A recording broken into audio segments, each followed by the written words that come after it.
V torek je bil v Kinodvoru na sporedu prvi del obsežne retrospektive Wernerja Herzoga, ki letošnjemu Feku daje tudi naslov Nauki te me. 5 zgodnjih kratkih filmov, nastalih med letoma 1962 in 1974, razkriva, kako zgodaj so se oblikovale teme, ki so pozneje zaznamovale ves njegov opus. Posamezniki, ki telo in ženejo do skrajnih meja. Zabrisovanje meje med dokumentarnim in insceniranim ter fascinacija nad katastrofo kot obliko spoznanja.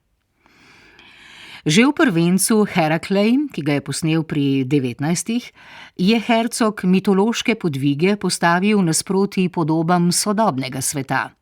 Avtomobilskim razbitinam, prometnim zastojem, vojaškim manevrom in tekmovanjem za mistra Nemčije. Tudi v poznejših filmih iz tega obdobja so ga zanimali skrajne situacije in posamezniki, ki se jim poskušajo upreti. Izjemna obramba trdnjave Deutschkreuz na podlagi absurda obravnava vojno in mir ter že napoveduje njegove poznejše obsedene vizionarje. Zadnje besede na otoku Spinalonga z vztrajnim ponavljanjem skoraj Becketovsko raziskujejo osamljenost in molk.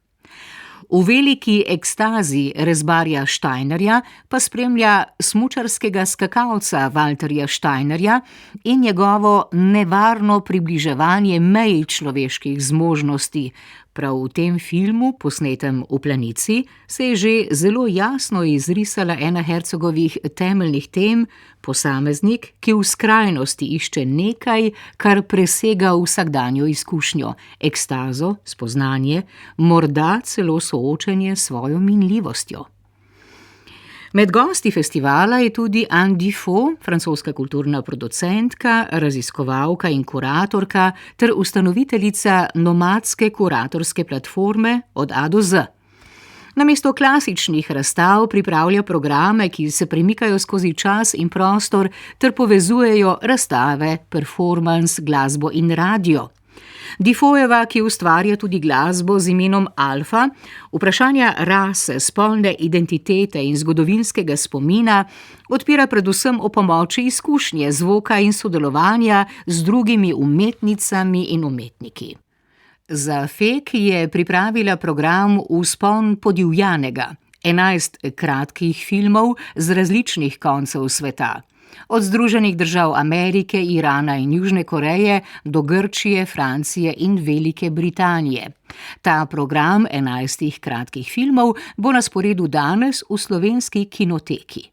Izhodišče je Herzogov film Lekcije te me, izbor pa s sodobnimi deli razmišlja o svetu, zaznamovanem z vojnami, izkoriščanjem naravnih virov, z ekološkimi krizami in političnim nasiljem.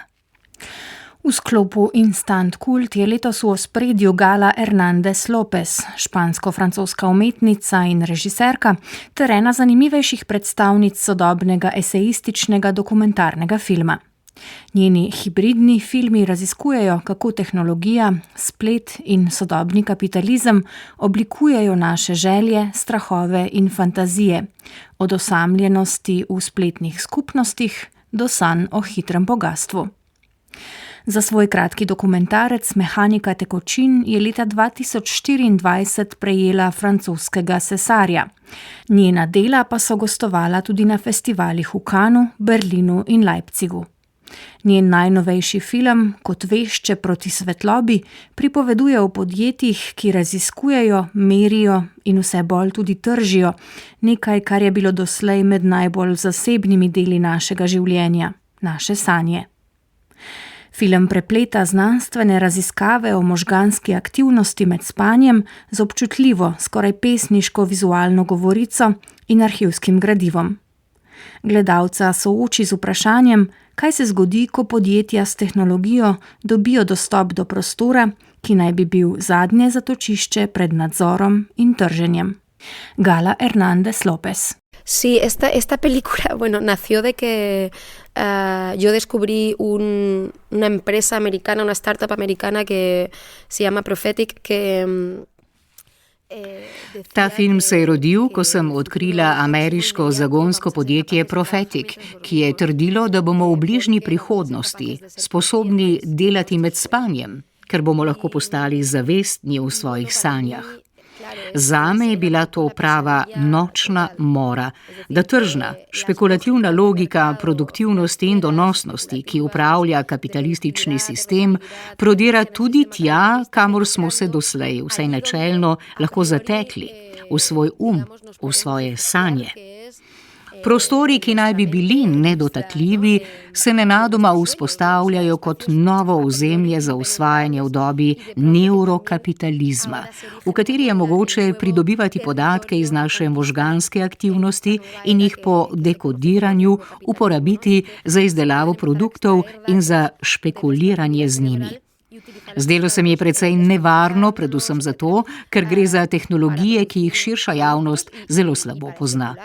Večina ljudi misli, da gre za znanstveno fantastiko in da smo zelo daleč od sveta, v katerem bi lahko snemali filme iz svojih sanj ali brali misli. V resnici pa ni tako.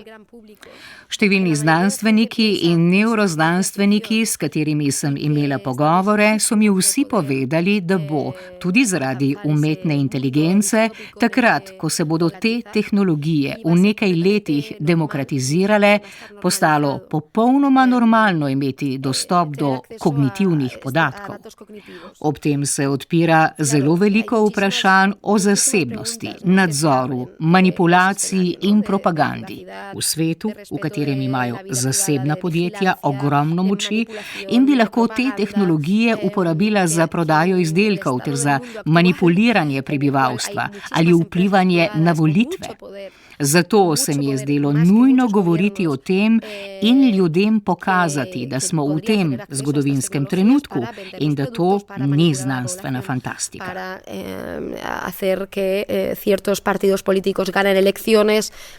Quiero decir, entonces, bueno, me parecía muy urgente hablar de esto y que la gente entienda que estamos en ese momento histórico, que no es ciencia ficción. FEK se bo končal jutri s podelitvijo nagrad in zaključno zabavo na Metelkovi.